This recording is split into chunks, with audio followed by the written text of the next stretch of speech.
Stage করে ওয়াজ করলাম, এটা কি বেদাত হয় না? কিন্তু আমরা তো কোরআন হাদিস থেকে কথা বলতেছি। এই যে নতুন পদ্ধতি, এটা বেদাত, তবে বেদাতে হাসানা। ওদের আকীদা কত খারাপ জানেন? বলে বুখারী মুসলিম সহ সব হাদিসই বানোয়াট। আব্বাসী এমনি এমনি কাফের রে কাফের কয় না, কাফের হইলেই কাফের বলে। তা আমাকে যে মৌলবীরা অপবাদ দেন আমি কথায় কথায় কাফের বলি কেন, এই মৌলবীরা এখন চুপ কেন? কথা বলে না, তা বুঝা যায় দাল মে কুছ কালা হ্যায়, কাবাব মে হাড্ডি হ্যায়। ঠিক কিনা? এই হালুয়া রুটি, ওলামায়ে হালুয়া রুটি, ঠিকই কইছি। মনে রাখবেন মুসলমান, প্রশ্ন আসে আমি কোরআনকে বিশ্বাস করলাম পুরা, হাদিস মানার দরকার কি? যে ব্যক্তি রাসূলুল্লাহর হাদিসগুলোকে অস্বীকার করলো সে তো ইসলামকে অস্বীকার করলো। আমি একটা দৃষ্টান্ত দিতে চাই। ইসলামের ভিত্তি কয়টা? বুনিয়াল ইসলামু আলা খামসিন, শাহাদাতি আল্লা ইলাহা ইল্লাল্লাহ ওয়া আন্না মুহাম্মাদার রাসূলুল্লাহ ওয়া ইকামিস সালাহ ওয়া ইতাইজ যাকাত ওয়াল হজ্জি ওয়াস সাওমি রমাদান। প্রথম হচ্ছে ঈমান, তারপরে সালাত, তারপরে যাকাত, তারপরে হজ, তারপরে সাওম। আপনি যদি শুধু কোরআন মানেন, হাদিস বাদ দেন, ঈমানের পর যে বড় ভিত্তি সালাত বলে কিছুই তো আর পাওয়া যাবে না। সাবধান, জেনে রেখো, নিশ্চয় যারা আল্লাহর ওলি, প্রিয় পাত্র, একনিষ্ঠ বান্দা, তাআল্লুক মা আল্লাহ, আল্লাহর সাথে যাদের সম্পর্ক আছে, আল্লাহর বন্ধু যারা, লা খাউফুন আলাইহিম ওয়া লা হুম ইয়াহজানুনা ইয়াউমাল কিয়ামাহ। ইয়াউমাল কিয়ামাহ এটা তাফসীর, ওটা কোরআন শরীফের আয়াত না। অর্থাৎ তাদের কোনো ভয় নাই, আর কাল কিয়ামতের দিন তারা কোনো চিন্তা করবে না। যারা আল্লাহর ওলি তাদের ভয়ও নাই, চিন্তাও নাই। আহারে মুসলমান, খুশি হইলেন না? মুমিন বান্দাকে নিরাপত্তা কে দিয়েছেন? সুবহানাল্লাহ। তারা কারা? 64 নম্বর আয়াতে তাদের পরিচয় আল্লাহ তাআলা দিয়েছেন। কারা আল্লাহর ওলি? আল্লাযীনা আমানু ওয়া কানু ইয়াত্তাকুন, যারা ঈমান এনেছে এবং অন্তর থেকে আল্লাহকে ভয় করে পরহেজগার হয়ে গেছে, তারা সবাই আল্লাহর ওলি। সুবহানাল্লাহ। এরপর তিনি 65 নম্বর আয়াতে বলেন, 64 নম্বর আয়াতে বলেন, 65 নম্বর আয়াতের মধ্যে তিনি আবার এটা তিনি বললেন 62 নম্বর আয়াতে, তারপর 63 নম্বর আয়াত, তারপর 64 নম্বর আয়াতে তিনি বলেন, লাহুমুল বুশরা ফিল হায়াতিদ দুনিয়া ওয়া ফিল আখিরাহ, তাদের জন্য রয়েছে সুসংবাদ দুনিয়ার জীবনে এবং তাদের জন্য রয়েছে সুসংবাদ আখিরাতের জীবনে। লা তাবদীলা লিকালিমাতিল্লাহ, আল্লাহর কালেমা সমূহের কোনো পরিবর্তন নাই।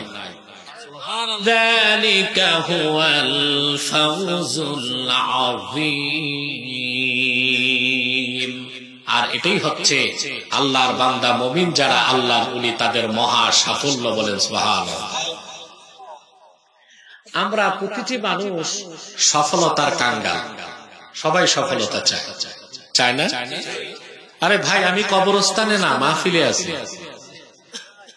তো জবাব তো দিবেন। প্রত্যেকটা মানুষ সফলতা চায় কিনা দেখেন। কেউ সফলতা খুঁজে চাকরি জীবনে, পড়াশোনা করে ভালো রেজাল্ট হয়, বিসিএস ক্যাডার হয়ে পাবলিক সার্ভিস কমিশন থেকে চাকরি নিয়ে ইউএনও, টিএনও, ডিসি, এসপি, বড় অফিসার হয়, সচিব পর্যন্ত হয়, ঠিক কিনা? কেউ সফলতা খুঁজে ব্যবসায়িক জীবনে, দেখা যায় অল্প পুঁজিতে কয়েক বছরই আঙ্গুল ফুলে কলা গাছ। বলা হয় সফল ব্যবসায়ী, বলে না? কেউ খুঁজে সফলতা ব্যবসায়, আর সবচেয়ে শর্টকাট পদ্ধতি হচ্ছে সফল হওয়ার দুনিয়াদারদের কাছে রাজনীতি, ঠিক না? উপনেতা, পাতি নেতা, সাথী নেতা, তারপর একটু লোকজন হইলে, একটু দুর্মুজ বাহিনী আর পিস্তল থাকলে নেতা। সে সফলতা খুঁজলো রাজনীতিতে, কিসে খুঁজলো? একটাও কি সফলতা? সফলতা আল্লাহ নির্ধারণ করে দিয়েছেন ইমানের পথে, ইসলামের পথে, যা বলে দেয় শুধু আল্লাহর কোরআন, ঠিক না? মানুষ তো মানুষ, ইতর প্রাণীও তো সফলতা চায়, চায় না?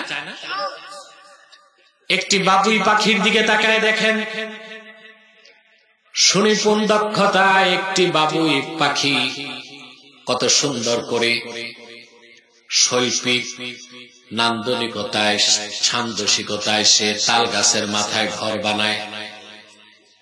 কি ঝড়, কি তুফানে মানুষের ঘরের চাল উড়ে যায়, কিন্তু এত দক্ষতার সঙ্গে সে ঘরটা বানায়। বাবুই পাখি ফ্লেক্সিবল ঘর, বাতাসের সাথে দোলা খেলে। সুবহানাল্লাহ বলবেন। বাংলাদেশে যত প্রকৌশল বিশ্ববিদ্যালয় আছে, যারা ইঞ্জিনিয়ার, ঠিক না? আপনার এই যে বুয়েট, চুয়েট, কুয়েট, রুয়েট, ডুয়েট, যেগুলোতে ইঞ্জিনিয়ার হয়, সব প্রকৌশল বিশ্ববিদ্যালয়ের ইঞ্জিনিয়ার এক জায়গায় আনলেও বাবুই পাখির ঘরের মতো একটা ঘর বানাতে পারবে? তাহলে বাবুই পাখি তার কাজে সফল। মৌমাছি কত সুন্দর করে বাহারি ফুল থেকে মধু সঞ্চয় করে তার ঘরে জমা করে, তামাম দুনিয়ার সব বিজ্ঞানী এক জায়গায় আনলো, ফ্যাক্টরিতে এক ফোঁটা মধু বানাতে তো কেউ পারবে না। এই প্রযুক্তি আল্লাহ শিক্ষা দিচ্ছেন মৌমাছিকে, এই কাজে সে সফল। দেখবেন একটা বিড়াল একবার গাছে উঠতে পারে না, 10 বার চেষ্টা করে, তারপর কিন্তু উঠেই ছাড়ে, ঠিক না? শুধু মান্দার গাছে উঠে না, ঠিক না? আর সব গাছে উঠে। বিড়াল কিন্তু সফলতার জন্য এই কাজ করে।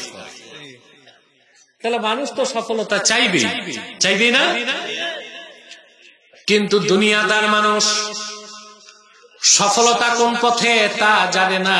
কেউ সফলতা খুঁজে চাকরির পিছনে, কেউ ব্যবসার পিছনে, কেউ কৃষিকাজে, আর কেউ রাজনীতিতে। কিন্তু আসল সফলতা কোথায় বলে দিয়েছে আল্লাহর কোরআন। সাফল্যের কথা বলতে যে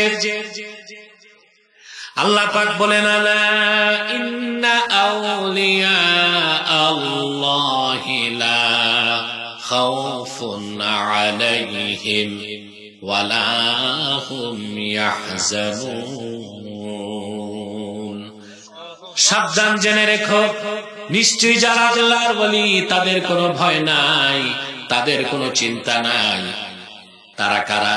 আল্লাযীনা আমানু ওয়া কানু ইয়াত্তাকুন, যারা ঈমান এনেছে এবং আল্লাহকে ভয় করে মুত্তাকি হয়ে গেছে। লাহুমুল বুশরা ফিল হায়াতিদ দুনিয়া ওয়া ফিল আখিরাহ, তাদের জন্য রয়েছে সুসংবাদ দুনিয়ার জীবনে এবং আখিরাতের জীবনে। আল্লাহ পাক বলেন, এই মানুষগুলোই সফল। মহা সাফল্য বিজয় মালা আল্লাহ তাদের গলায় পরায় দিয়েছেন। তাহলে আমাদেরকে যদি সফলতা পেতে হয়, পৃথিবীতে শান্তি পেতে হয়, কল্যাণ পেতে হয়, পরকালে মুক্তি যদি চাই, অবশ্যই আমাদেরকে মহান আল্লাহর সাথে সম্পর্ক করতে হবে, আল্লাহর ওলি হতে হবে, ঠিক কিনা? এখন ওয়ালি কাকে বলে, এটা প্রশ্ন। আমাদের দেশের লোক ওলি শব্দের অর্থ জানে না। ওলি বলতে বুঝে শুধুই পীর বুজুর্গ, আউলিয়া কেরাম। আসলে আল্লাহ তাআলা 3টি অর্থে কোরআন শরীফে ওলি শব্দ ব্যবহার করেছেন। কয়টি অর্থে? 3টি অর্থে। ওলি শব্দের একটা অর্থ নাসির, সাহায্যকারী, ওলি শব্দের একটা অর্থ কি? ওলি শব্দের আরেকটা অর্থ হচ্ছে গার্ডিয়ান, অভিভাবক, মাওলা। মাওলা অর্থে কি অর্থে? কি অর্থে? মাওলা অর্থে, বুঝলেন? ওলি শব্দের আরেকটা অর্থ মুহিব, যার অর্থ দোস্ত বা বন্ধু। বলেন সুবহানাল্লাহ। কত অর্থে আসছে? যেমন আল্লাহ রাব্বুল আলামিন বলেন, ইন্না ওয়ালিয়াল্লাহুল্লাযী নাযালাল কিতাবা ওয়া হুয়া ইয়াতাওয়াল্লাস সালিহিন। ইন্না ওয়ালিয়াল্লাহ, নিশ্চয় আমার ওলি আমার আল্লাহ, অর্থাৎ আমার সাহায্যকারী কে? জোরে বলেন, উম্মতে মুহাম্মাদী সাহায্যকারী কে? এখানে ওলি অর্থ সাহায্যকারী। ওলি অর্থ আমারে আপনারা কেন যে জেলখানায় বাঁধলেন আমি বুঝতেছি না। এটা কোন জেলখানায় বুঝছেন? চালাক মানুষ বুঝছে, বাকিরা বুঝে না। হ্যাঁ, আরে কি করছে? ও বসিয়া জুত হচ্ছে না। এখন আর কি করতে হবি? আমি যদি উপরে বসি তাহলে তো ওরা দেখে না। আমি কষ্ট করলাম, ইউটিউবার নেই, খুশি থাকি। সম্মানিত সুধী, তাহলে অলি শব্দের একটা অর্থ কি? অলি শব্দের দ্বিতীয় অর্থ হচ্ছে অভিভাবক। আল্লাহ রাব্বুল আলামিন বলেন, ইন্নামা ওয়ালিয়্যুকুমুল্লাহু ওয়া রাসূলুহু ওয়াল্লাযীনা আমানুল্লাযীনা ইউকিমুনাস সালাতা ওয়া ইউতুনাজ যাকাতা ওয়া হুম রাকিউন। আল্লাহ রাব্বুল আলামিন বলেন, মুমিন মুসলমানগণ, তোমাদের অভিভাবক হচ্ছেন মহান আল্লাহ রাব্বুল আলামিন। তোমাদের অভিভাবক আল্লাহ রাসূল মুহাম্মদ সাল্লাল্লাহু আলাইহি ওয়াসাল্লাম এবং মুহাম্মদ সাল্লাল্লাহু আলাইহি ওয়াসাল্লামের সাহাবীগণের মধ্যে যারা নামাজ পড়ে, ঈমান এনেছে, নামাজ পড়ে এবং নামাজে থেকে যাকাত আদায় করে। এটার গভীর ব্যাখ্যা আছে আমার ভিন্ন আলোচনায়, শুনবেন। কথা বুঝতে পারছেন? সূরা মায়দার এই আয়াতের তাফসীর ব্যাপক ভাবে করেছি, ইউটিউবে দেখে নিবেন। তাহলে এখানে ওলি শব্দের অর্থ হচ্ছে অভিভাবক। এক জায়গায় ওলি শব্দের অর্থ সাহায্যকারী, আরেক জায়গায় ওলি শব্দের অর্থ কি? কয়টা অর্থ পেলাম? শব্দ একটাই। এই যে আমাদের দেশে একটা গোমরা দল বেরিয়েছে, শুধু কোরআন মানে, হাদিস আর সুন্নাহ মানে না। এগুলো কি মুসলমান না বেঈমান? এক ওলি শব্দের অর্থ তো তিনটা। কোথায় ওলি শব্দের কি অর্থ আমি খুঁজবো কিভাবে? ব্যাখ্যা তো দিতে হবে রাসূলুল্লাহর হাদিস থেকে। যারা বলবে কোরআন মানি হাদিস মানি না, বা হাদিস বা সুন্নাহকে সন্দেহ করবে, আল্লাহর পবিত্র সত্তার কসম, তারা মুসলমান হতে পারে না। কাফের, কাফের, কাফের। আমারে কয় আব্বাসী কথায় কথায় কাফের কয়। হ্যাঁ, যারা কথায় কথায় কাফের হয় আব্বাসী, তাদেরকে কথায় কথায় কাফের বলে। আব্বাসী কাউরে দইরা কাফের বানায় না। কাফের হলে মুফতি হিসেবে তার কাজ ফতোয়া দেওয়া, ঠিক কিনা? মুফতিও তো দুই রকম বাংলাদেশে, একটা আফতা, ইফতি, ইফতা, ফতোয়া দিয়া মুফতি, আর একটা মুফত খা খাকে মুফতি। এই যে দালাল মৌলবীরা মাগনা খায়, দালাল মৌলবী আছে না বাংলাদেশে, এরাও মুফতি। এরাও কি মুফতি? কেমন মুফতি? এদের আমি বলছিলাম মনে হয় আপনাদেরকে পান্নান দোয়েল মাহফিলে বলছিলাম না, এরা হচ্ছে তেলবাজ মৌলবী। এদের কাছে, হ্যাঁ, ওলামায়ে চাটুরে, ঠিক আছে, ঠিক আছে, এদের কাছে তেলের বোতল থাকে এক এক রকম, কোনটা সান্ডার তেল, কোনটা আন্ডার তেল, কোনটা হচ্ছে তোষামুদির তেল, যখন যারে যেটা মালিশ করতে হয় এটাকে। এরাও মুফতি। আর হক্কা সবাই যেখানে বলতেছে আমার তো উচিত বিশ্রাম নেওয়া, কথা বলেন। আর দ্বিতীয় কথা, যেই সব এই দালাল মৌলবীদেরকে আমি গণনাতেই রাখি না, কি বললো না বললো ওগুলো কি দেখার সময় আছে আমার? তো দেখেন, ওলি শব্দের এক জায়গায় অর্থ নাসের বা সাহায্যকারী, ওলি শব্দের আরেক জায়গায় অর্থ অভিভাবক, ওলি শব্দের আরেক জায়গায় আরেক অর্থ হচ্ছে বন্ধু। বলেন সুবহানাল্লাহ। সূরা ইউনূসে আল্লাহ রাব্বুল আলামিন বলেছেন, আলা ইন্না আউলিয়া আল্লাহ, নিশ্চয়ই যারা আল্লাহর ওলি, এখানে ওলি অর্থ বন্ধু, অর্থাৎ ওইসব ঈমানদার যাদেরকে আল্লাহ ভালোবেসে বন্ধু হিসেবে স্বীকৃতি দিয়েছেন।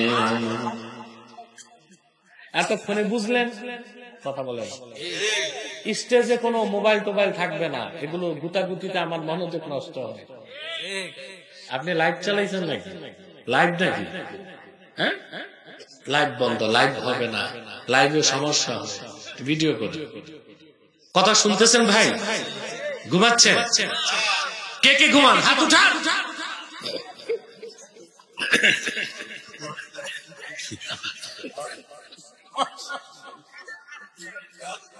আমি জানতাম না এইরকম হারবেন আপনারা। আরে বোঝেন কি বোঝেন না তাই তো দেখতে চাইছি। হ্যাঁ, তাহলে অলি শব্দের কয়টা অর্থ? অলি শব্দের একটা অর্থ নাসের বা সাহায্যকারী, অলি শব্দের আরেকটা অর্থ হচ্ছে অভিভাবক, অলি শব্দের আরেক অর্থ বন্ধু। তারপর আল্লাহ পাক বলেন, যারা আল্লাহর ওলি তাদের ভয় নাই, তাদের চিন্তা নাই। সুবহানাল্লাহ। এখন আল্লাহর ওলি হতে চান? এর আগে বুঝতে হবে ওলি কয় প্রকার। ওলি আবার দুই প্রকার। এক প্রকার হচ্ছে আউলিয়াউর রহমান, আল্লাহর ওলি, আরেক প্রকার হচ্ছে আউলিয়াউশ শয়তান, শয়তানের ওলি। আল্লাহ রাব্বুল আলামিন কোরআন কারীমে বলেন, ওয়াল্লাযীনা কাফারু আউলিয়াউহুমুত তাগুতু ইউখরিজুনাহুম মিনান নূরি ইলাজ যুলুমাত। আর যারা কাফের, শয়তান তাগুত হচ্ছে তাদের অভিভাবক, তারা হচ্ছে তাগুতের ওলি, শয়তানের ওলি। শয়তান তাদেরকে অন্ধকার সমূহের দিকে টেনে নিয়ে যায় দ্বীন ইসলাম থেকে। বলেন নাউজুবিল্লাহ। শয়তানের ওলিদেরকে গাইড করে শয়তান নিজে। আল্লাহ কোরআন শরীফে বলেছেন, ওয়া ইন্নাশ শায়াতিনা লায়ুহুনা ইলা আউলিয়াইহিম, নিশ্চয়ই যারা শয়তান, জিন শয়তানগুলো, তাদের ওলি যারা, তাদের বন্ধু যারা, তাদের কাছে লায়ুহুন, তার মানে লায়ুওয়াসওয়িসুন, তাদেরকে ওয়াসওয়াসা দেয়। শয়তান তার ওলিদেরকে মিথ্যা স্বপ্ন দেখায়, ভণ্ডামি শিখায়, কুফর শেখায়, শিরক শিখায়, নাপাক নাজায়েজ কাম শিখায়, হারাম কাজ শিখায়। শয়তান তাদেরকে ওয়াসওয়াসা দেয়। শয়তান তার ওলিদেরকে কোন দিক দিয়া দেয় সেটাও হাদিসে এসেছে, মাথার পিছনে, গর্দানের পিছন দিক দিয়া শয়তান তখন ওয়াসওয়াসা দেয়। নাউজুবিল্লাহ বলবেন। তাহলে ওলি কয় প্রকার? এক প্রকার আউলিয়াউর রহমান, রহমানের ওলি, আরেক প্রকার আউলিয়াউশ শয়তান, শয়তানের ওলি। এই জন্য পীরও দুই প্রকার, এক দল রহমানি পীর, আরেক দল শয়তানি পীর। বাংলাদেশে কোনটা বেশি? কথা বলে না, শয়তানি পীর বেশি, ঠিক কিনা?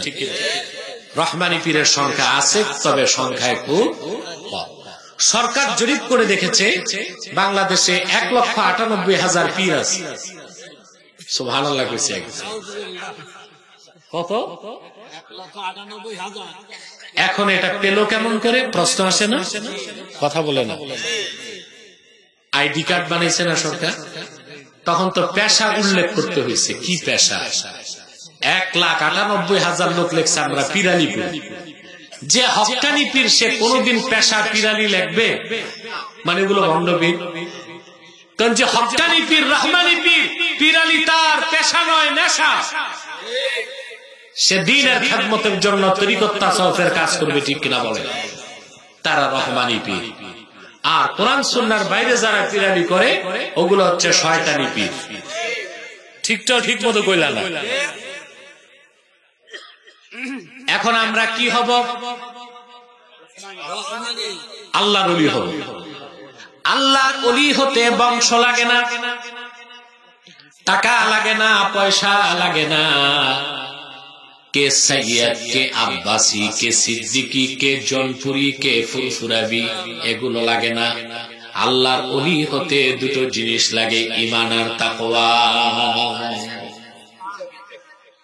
এখানেই তো দ্বীন ইসলামের সৌন্দর্য। কথা বুঝতেছেন? আল্লাহ প্রদত্ত দ্বীন ইসলামে পুরাটাই ইনসাফ, জাস্টিস, ন্যায় বিচার। অপরদিকে যত ধর্ম আছে, মতবাদ আছে, মানব রচিত, মিথ্যা আশ্রিত, বিকৃত, ওগুলোতে ইনসাফ নাই। যেমন হিন্দু ধর্মের নিয়ম, ব্রাহ্মণের ঘরেই ব্রাহ্মণ হবে।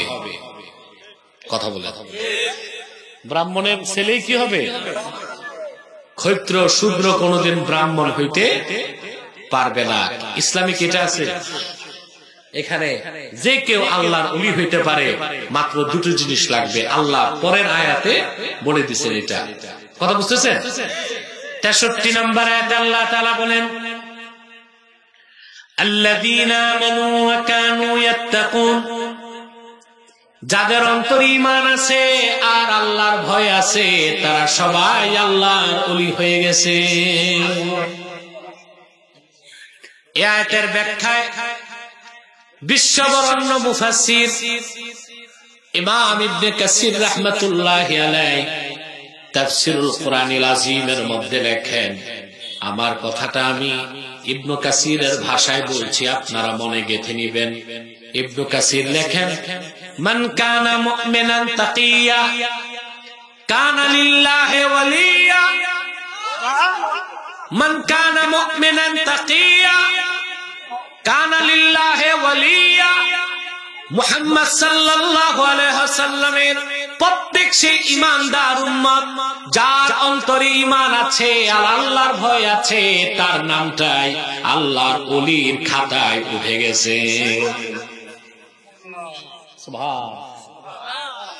মুমিনের জন্য সবচেয়ে সহজ। এই লোকগুলোর কি চুলকানি রোগ আছে নাকি? এগুলো ভিতরে আসছে কেন? একটা লোক দাঁড়াবার চেষ্টা করবেন না, পাশে কাউকে দাঁড়াতে দিবেন না, বিশেষ প্রয়োজন ছাড়া। আমরা কোথায় কিশোরগঞ্জ, সেখান থেকে দিনে প্রোগ্রাম করে রাতে প্রায় 200 কিলোমিটার পথ পাড়ি দিয়ে আসলাম। আর ওনার মানে এত ব্যস্ততা, দুই একটা লোক গেলে আমাদের কিছু হয় না, কিন্তু তার কিসমতটা তো নষ্ট হবে। কথা বলেন, হাজার হাজার লোকের মধ্যে একটা দুইটা লোক গেলে কিছু হয়? সে তো ঠকে যাচ্ছে, ঠিক কিনা? শয়তান ওয়াসওয়াসা যাওয়ার লোক পাইছি কিছু এখানে, ঠিক কিনা? আর বেশি সময় নিব না, জরুরি কথাগুলো বলতেছি খুব দ্রুত, যেন আপনাদের মনে গেঁথে যায় ইনশাআল্লাহ। তাহলে আল্লাহর ওলি হতে কয়টা জিনিস লাগে? ঈমান, জোরে বলতে হবে, ঈমান, তাকওয়া। এখন আপনি মেম্বার হবেন, কষ্ট আছে, কষ্ট আছে। মানুষের দরজায় দরজায় ঘুরতে হবে। চেয়ারম্যান হবেন, আরেকটু কষ্ট। কমসে কম কয়েক হাজার কাপ লাল চা আর টুস বিস্কুট খাইতে হবে, ঠিক কিনা? এমপি হবেন, আরো কষ্ট। মন্ত্রী হবেন, আরো কষ্ট। এখন তো শুনি নমিনেশন নিতে বাণিজ্য হয়, 150-200 কোটি টাকা দিতে হয়। যে দলেরই এমপি হোক, যে বেশি দেয় সেই নমিনেশন পায়। এগুলো চলতেছে দেশে এখন। যাক, ওদিকে আমি যাব না, এমনি আমার বদনাম। আমি ওয়াজে এসে রাজনীতি করি। আমি আগেই বলছি, আমি রাজনীতি করি না, রাজনীতি শিখাই। সবাই তো রাজনীতি করবে না, কারো তো কাজ শিখানো আছে। কি বলেন? সম্মানিত সুধী, মনে রেখো মাগুরাবাসী, মেম্বার হওয়া কঠিন, চেয়ারম্যান হওয়া কঠিন, এমপি হওয়া কঠিন, মন্ত্রী, এমপি, প্রেসিডেন্ট হওয়া কঠিন। ওগুলো 2 দিনের দুনিয়াদারি, মৃত্যুর পরে কোনো খবর নাই, নাম নিশানা নাই। কিন্তু তুমি যদি মেহনত করে আল্লাহ ওলি হয়ে যেতে পারো, তাআল্লুক মা আল্লাহ, আল্লাহর সাথে সম্পর্ক করে আল্লাহর ওলি হয়ে যেতে পারো, দুনিয়াতেও তুমি সফল, আখিরাতেও সফল। তোমার কোনো ভয় নাই, তোমার কোনো চিন্তা নাই। কারণ বলা হয় মান লাহুল মাওলা ফালাহুল কুল, মাওলা যার সব তার। মাওলা যার, আল্লাহু আকবার, মাওলা যার, আল্লাহু আকবার।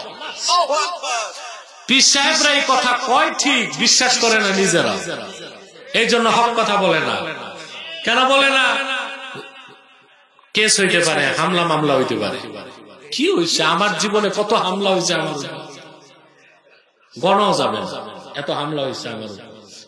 মানুষ গুলি করেছে, বোমা মেরেছে, দৈহিক ভাবে আঘাত করেছে। আলহামদুলিল্লাহ, সব অস্তিত্বহীন হয়ে গেছে, বিলীন হয়ে গেছে।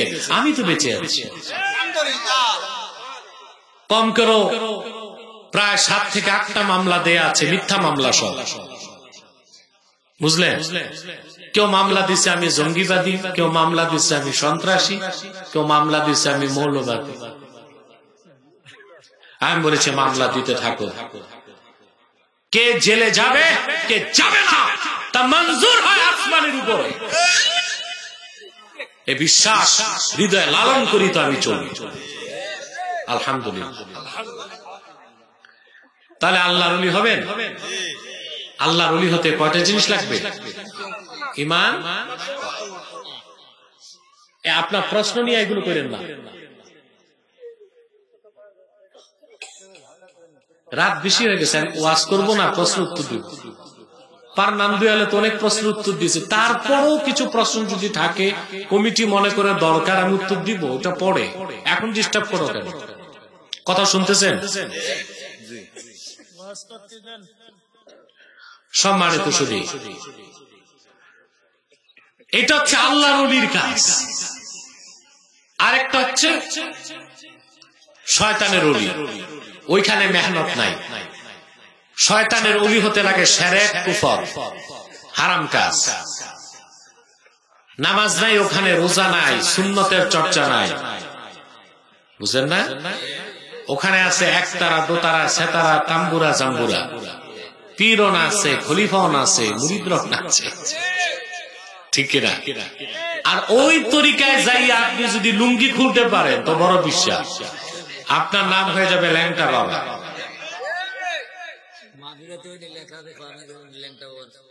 আপনার নাম হবে কি? ল্যাংটা বাবা।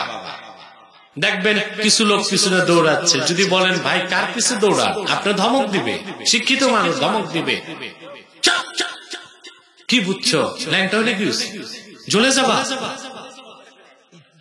বাবার ভিতরে আছে, ভিতরে শিরক কুফর ছাড়া কিচ্ছু নাই। আর বাইরে যা আছে ওটা তো লুঙ্গি খুলি দেখাইছে, এই এই আছে। ঠিক না?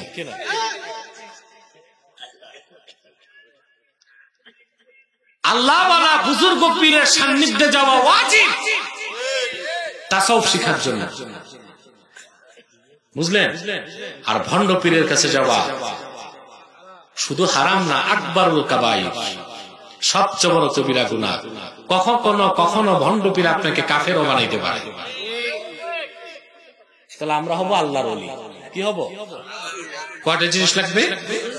আল্লাযীনা আমানু ওয়া কানু ইয়াত্তাকুন, ঈমান আর তাকওয়া। এখন ঈমান কি? ঈমানের সংজ্ঞা যদি আমি দিতে যাই তো ফজর হবে, আবার সন্ধ্যা হবে, আবার ফজর হবে। সংজ্ঞা দিয়ে শেষ করা। কারণ আমি আমার ছাত্রদের যখন বুখারী শরীফ কিতাবুল ঈমান পড়াই, শুধু ঈমানের সংজ্ঞা দিতে 7 দিন 7টা দার্স লাগে। কয়দিন? আলহামদুলিল্লাহ, আমার তাফসীর গুলো লিখিত যেভাবে পাচ্ছেন, হাদিসের তাশরিহাত গুলো ওইভাবে পাবেন ইনশাআল্লাহ। লেখার কাজ চলতেছে আলহামদুলিল্লাহ। মুহাম্মদ সাল্লাল্লাহু আলাইহি সাল্লামকে বিশ্বাস করার নামই হলো ঈমান।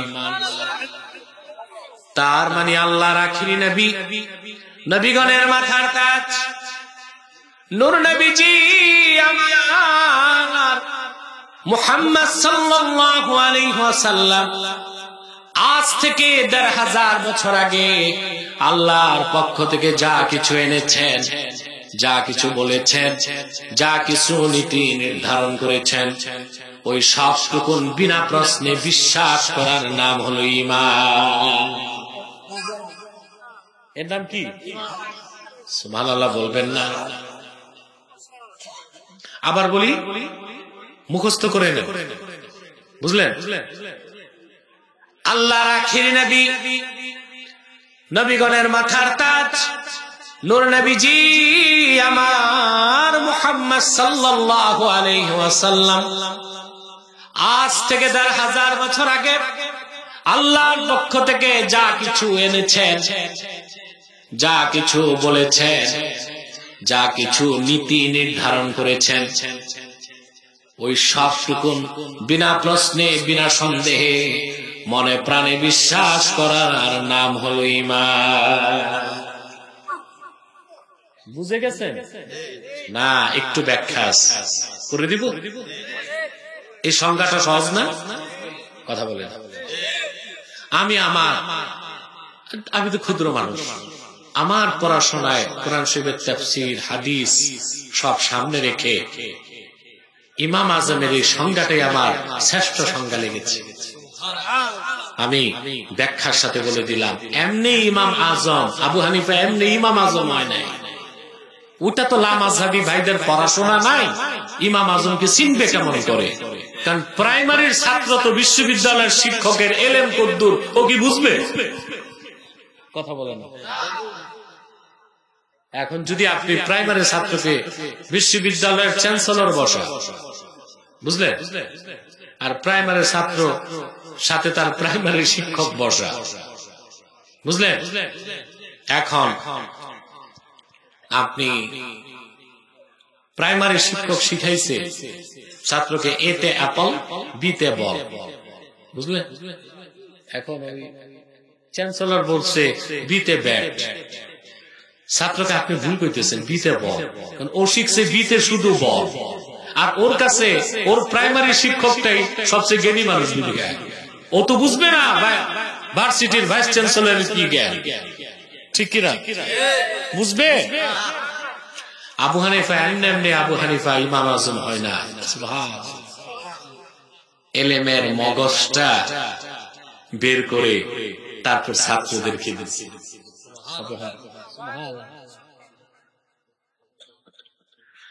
ব্যাখ্যার সাথে বলে দিচ্ছি, আল্লাহর আখিরি নবী, নবীগণের মাথার তাজ, নূর নবীজি আমার মুহাম্মদ সাল্লাল্লাহু আলাইহি ওয়াসাল্লাম আজ থেকে ১৫০০ বছর আগে আল্লাহর পক্ষ থেকে যা কিছু এনেছেন,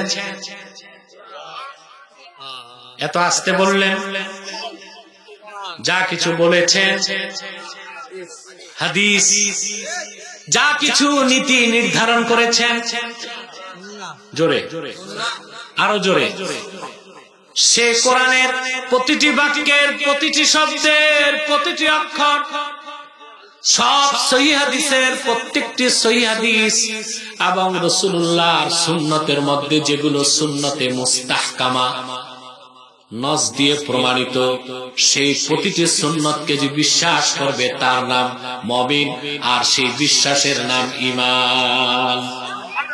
মনে রেখো মুসলমান, তুমি যদি কোরআনের কোন আমল করতে না পারো, হাদিসের কোন আমল করতে না পারো, কোন সুন্নত আমল করতে না পারো, এটা তোমার বদকিসমত, তুমি ফাসিক হবা, বেঈমান হবা না।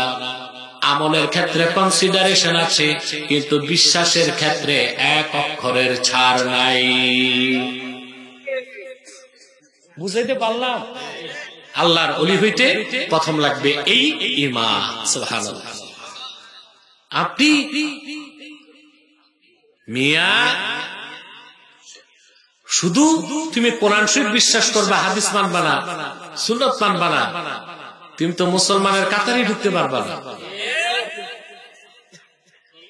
রাসূল করিম সাল্লাল্লাহু আলাইহি সাল্লামের একটি সুন্নাত যা হাদিস দিয়ে প্রমাণিত, যদি আপনি আমল না করেন মাপ পাইতে পারেন, কিন্তু যদি অস্বীকার করেন আপনি কাফের হয়ে যাবেন, ঠিক কিনা? আমি একটা দলিল দিই, বাকিগুলো হাবা হাসমতের মতো বসে আছে।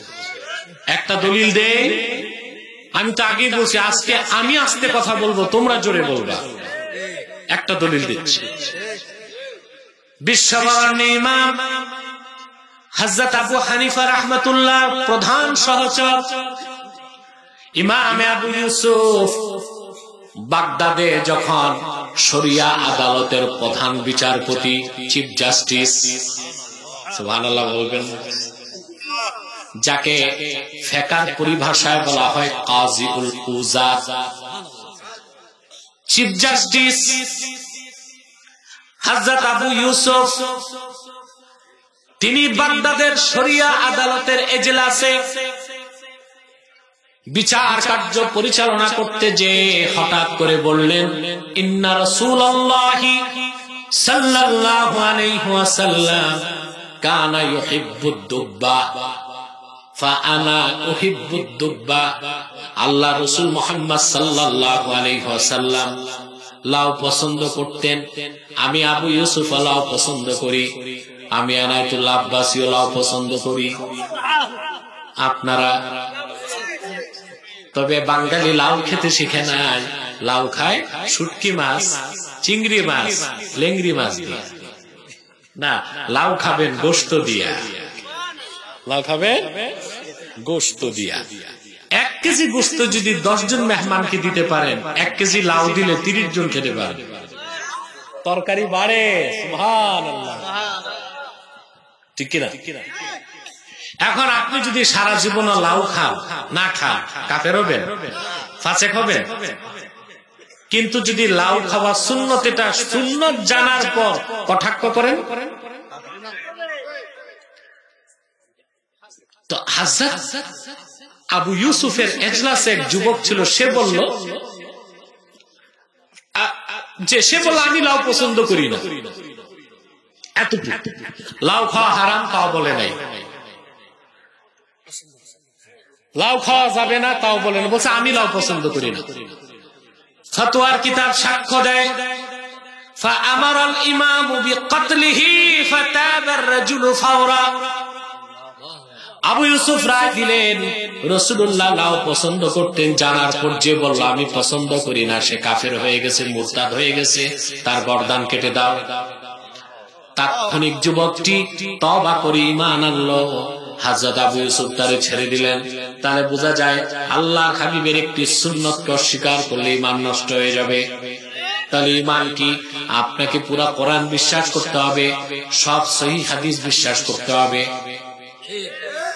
সুন্নতকে বিশ্বাস করতে হবে, আমল করুন আর না করুন বিশ্বাস পুরা থাকতে হবে, তার নাম ঈমান। তার নাম। বাংলাদেশে নতুন একটা দল বের হয়েছে, আহলে কোরআন দাবিদার, নাম শুনেছেন? বাহাসও দেখছেন? বাহ, মাশাআল্লাহ, তা তো দেখছেনি, আর বলবো কি? সব কথা কি ক্ষতি হবি? হবি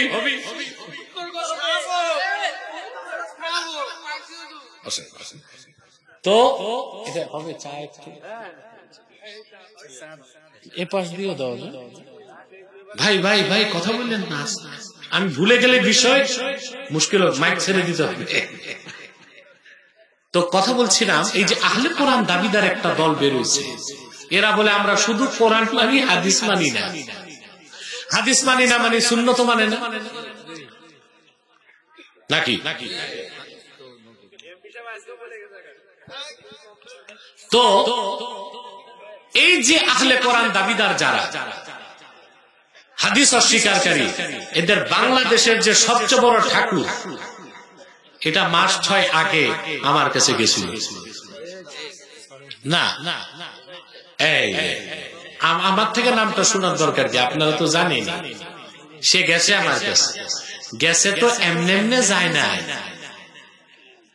ক্যান্টনমেন্ট থেকে উচ্চপদস্থ সেনা কর্মকর্তাকে দিয়ে ফোন দিছে নারায়ণগঞ্জের ডিসি কে, এসপি কে, পুলিশের ফোর্স, আর তার সান্ডা বাহিনী নিয়ে ভিডিও নিয়ে গেছে আমার কাছে। ও আগে এই কাজগুলো করতো, বাংলাদেশের বড় বড় আলেমকে যে অপমান করছে। হঠাৎ গেছে ক্যামেরা ফিট করছে, 10 মিনিটের কথা বলতে বলতে আলেম তো বুঝে নেই, ভিডিও করে ছেড়ে দিছে, অমুক আলেম আমার কাছে হেরে গেছে।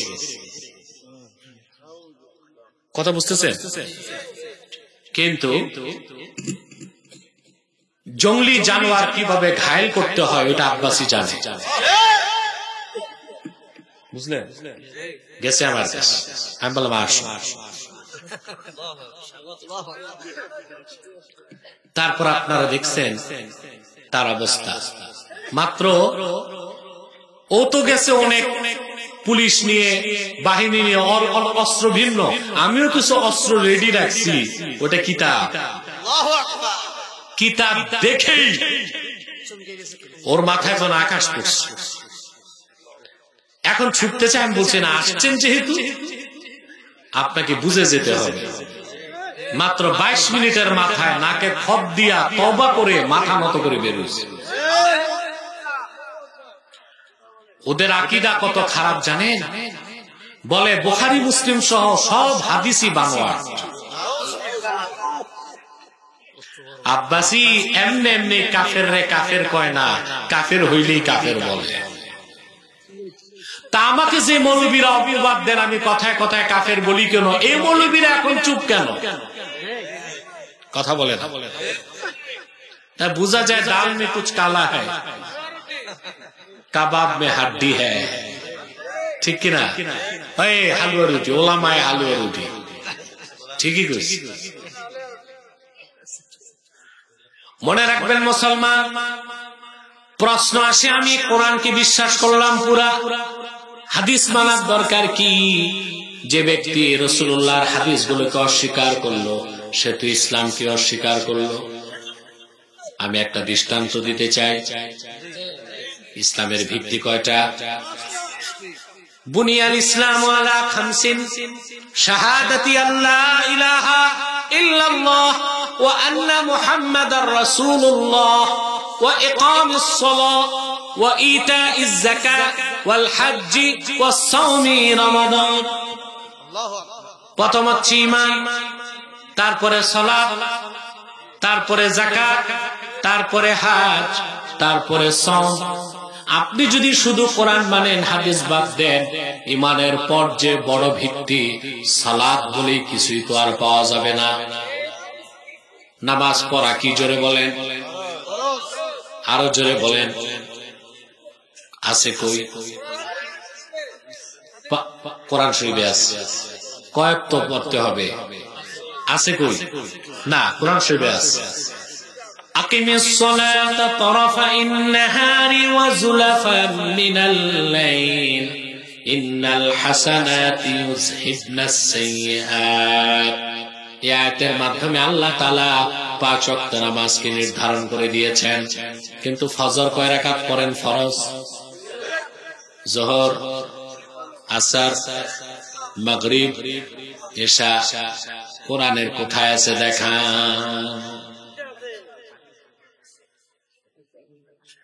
তাহলে হাদিস বাদ দিলে তো নামাজই শেষ। কথা বলেন, নামাজ পাবেন? নামাজের আগে উযু করা কি? কথা বলেন, ফরজ। আল্লাহ পাক বলেন,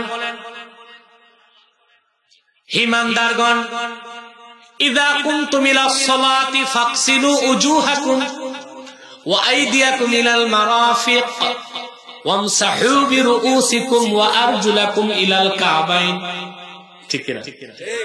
মুমিনগণ, ইযা কুনতুম ইলাস সালাহ, যখন তোমরা নামাজে দাঁড়াবে তখন তোমরা মুখ ধোবা, হাত ধোবা, মাথা মাসা করবা, পাও ধোবা। এখন ব্যাখ্যা কি? আমরা কি ওযু করে নামাজে দাঁড়াবো না নামাজে দাঁড়াইয়া ওযু করব? কই ব্যাখ্যা কই? কোরআন শরীফে কই? ব্যাখ্যা নিতে হবে। তাহলে হাদিস বাদ দিলে ওযুও যায়, নামাজও যায়। নামাজের পর কি? সালাত। সালাতের পর হচ্ছে যাকাত। সালাতের পর কি? যাকাত। ঠিক কিনা? এখন যাকাতের কথা কোরআন কারীমে আল্লাহ তাআলা বলেছেন, কিন্তু ঘোড়ার যাকাত কয়টা?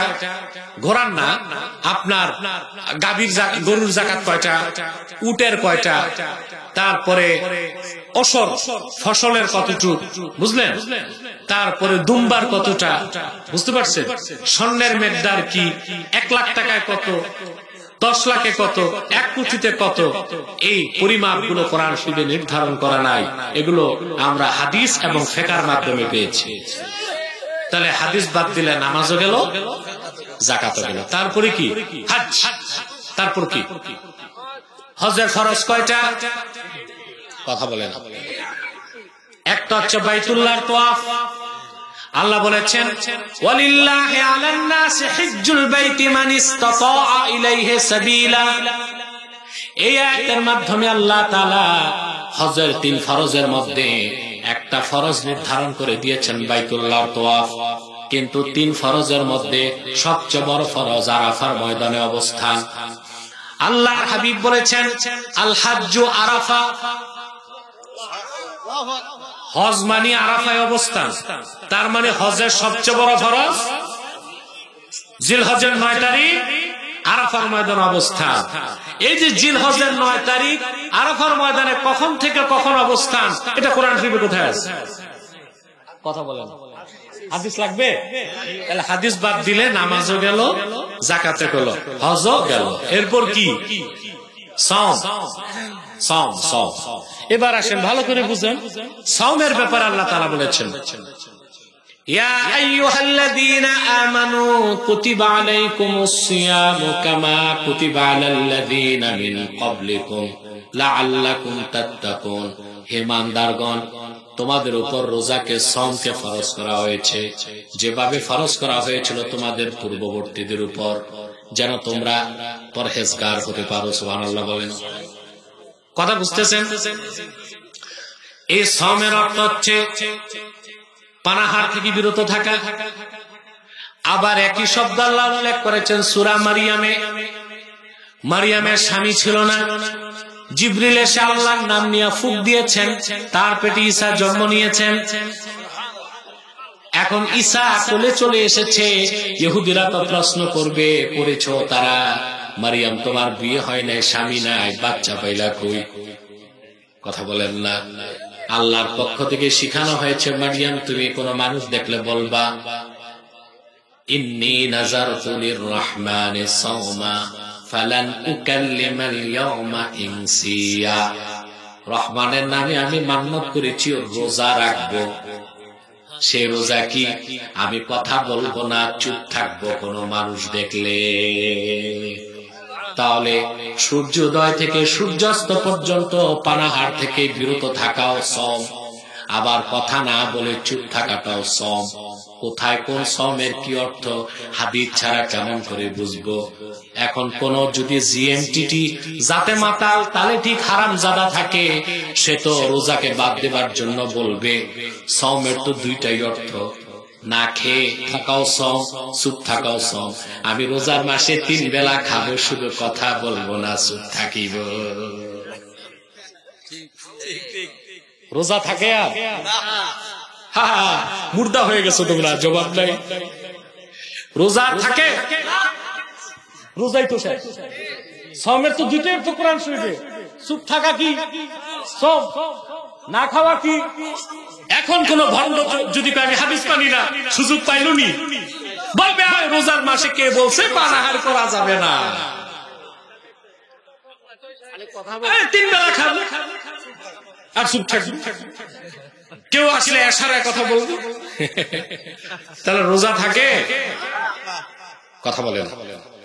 হ্যাঁ, ওই সমস্ত ভণ্ডরা কি করবে? আল্লাহ যে বলে দিছে, সূর্যোদয় থেকে যখন খায়েতের কথা বলছেন সকালে, কালো সুতা, সাদা সুতা, ওরা তো ওইটার একটা অপব্যাখ্যা বের করবে, করছে অলরেডি। আহলে কোরআন দাবিদাররা নামাজ পড়ে না, বলে এই যে যেভাবে আমরা নামাজ পড়ি, রুকু সাজদা করে, আবার কিসের নামাজ? তা নামাজ কি? ওরা এক জায়গায় 10 জন বসে কাউন্সিলিং করে। কি করে? বলে এটাই নামাজ। আসলে আহলে কোরআন দাবিদার যারা হাদিস ও সুন্নাহকে মানে না, তারা ইসরায়েলের এজেন্ট। ইসরায়েল তাদের কোটি কোটি টাকা দিচ্ছে একটা নতুন ধর্ম দাঁড় করাইতে ইসলামের বিপক্ষে। ওই ধর্মের নাম হচ্ছে আব্রাহামিজম, কি না? তো যারাই হাদিস বা সুন্নাহকে অবিশ্বাস করে তাদের উচিত আমার বাহাসটা দেখা।